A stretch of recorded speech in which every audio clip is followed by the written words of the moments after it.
There's a house that I spent a good portion of my childhood in, and the house that I, to this day, although no longer living in it, will always call my true home.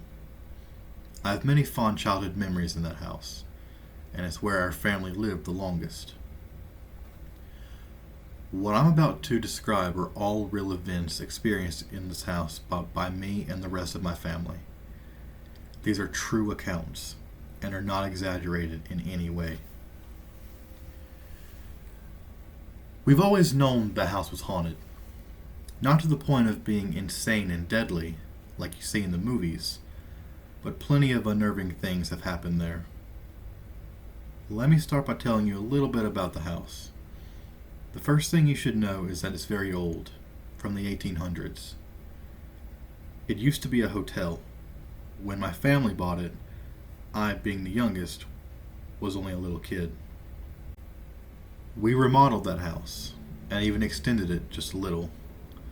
It took a very long time, but eventually that old rickety house from the 1800s got a brand new, modern makeover.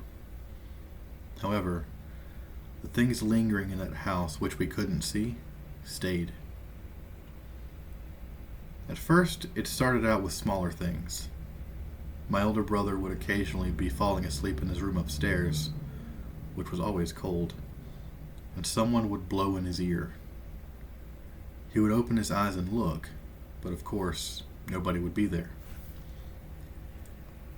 We were told by a few different people that a cranky old woman used to live there, who would sit out rocking in a rocking chair on the balcony, which we removed, yelling at people who would walk by. There was one night during which one of my older sisters was sleeping on the couch in the living room, and she started hearing a creaking sound. She described it as wood, creaking rhythmically, coming from the spot just outside one of the upstairs windows, which used to be a door that led out to the balcony that no longer exists. One time when I was little, being all adventurous like I was, I took a digital camera up to the furnished attic at night, where it was quiet and pitch black. I made my way into the middle of the room, held up the camera, and started snapping pictures. I could only see what I was taking pictures of when the camera would flash, and then afterwards when I looked at the taken pictures on the digital screen. I eventually saw in one of the pictures I had taken while I was facing a wall, a small black spot in the middle of the screen. I took another picture, pointing the same way, and saw that the spot was still there, but had grown. To me, it looked like some sort of portal to nothingness, a small void of blackness in the room, something that sucked up the light of the flash and didn't reflect any back. As I took more and more pictures of it, it got bigger and bigger until it was almost covering the entire camera lens. Just blackness.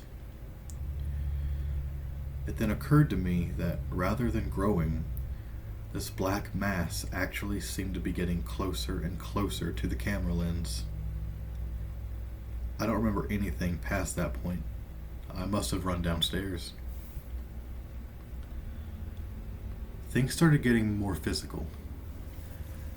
I was once in a shower when the water suddenly got cold, and I looked back to find that the knob had been turned significantly behind my back. At night when alone, we each began to hear loud footsteps above us in the biggest room on the second floor. You would only ever hear them if you were alone or were the only one awake. Once they were so heavy, it sounded like there was an elephant or something up there, and the ceiling creaked so loud that I half expected it to cave in on me. My sisters shared that room for a long time. Eventually one of them moved out. Only one remained in it. When she was walking around up there, you could hear her footsteps clearly. The only problem was, I could also hear those footsteps walking around when she wasn't home. Sometimes I was home alone.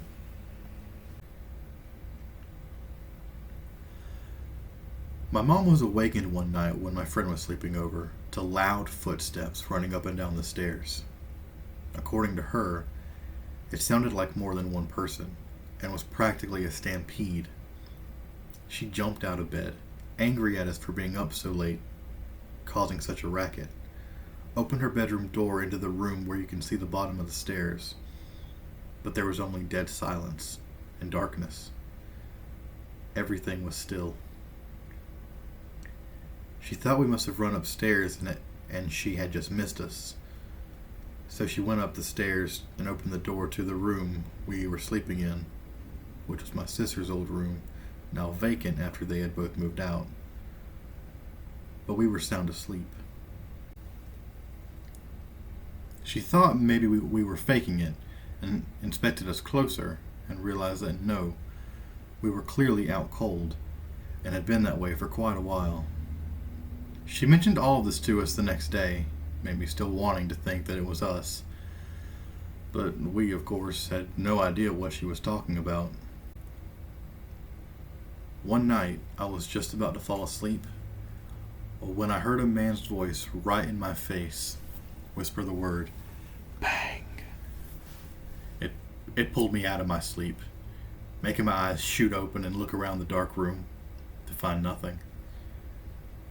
After a minute, still being tired, I brushed it off and closed my eyes again. I started to drift back asleep when the voice once again quietly whispered, "Bang," in my face. I opened my eyes again to once again find nothing.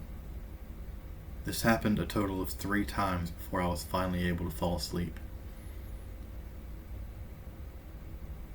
So many things happened in that house, but after so many years of constant activity, you get used to it. And things that used to frighten you begin to simply annoy you. Sometimes, if you were alone and there was a persistent noise being made where no other person was, like the squeezing and popping sound of plastic water bottles in the kitchen, you could simply look in that direction and say, "Stop it!" And sometimes, it would just stop. We were eventually able to get the things that were dwelling in that house out, and the activity, after years of persistence, stopped altogether. As I said earlier, I still consider that house my one and only true home, and I always will. I spent years growing up there as a child with my family and 2 of my close friends, as well as family friends. Despite the occasional paranormal activity, I have many good memories of that place. It's where my mind will always wander back to whenever I think home.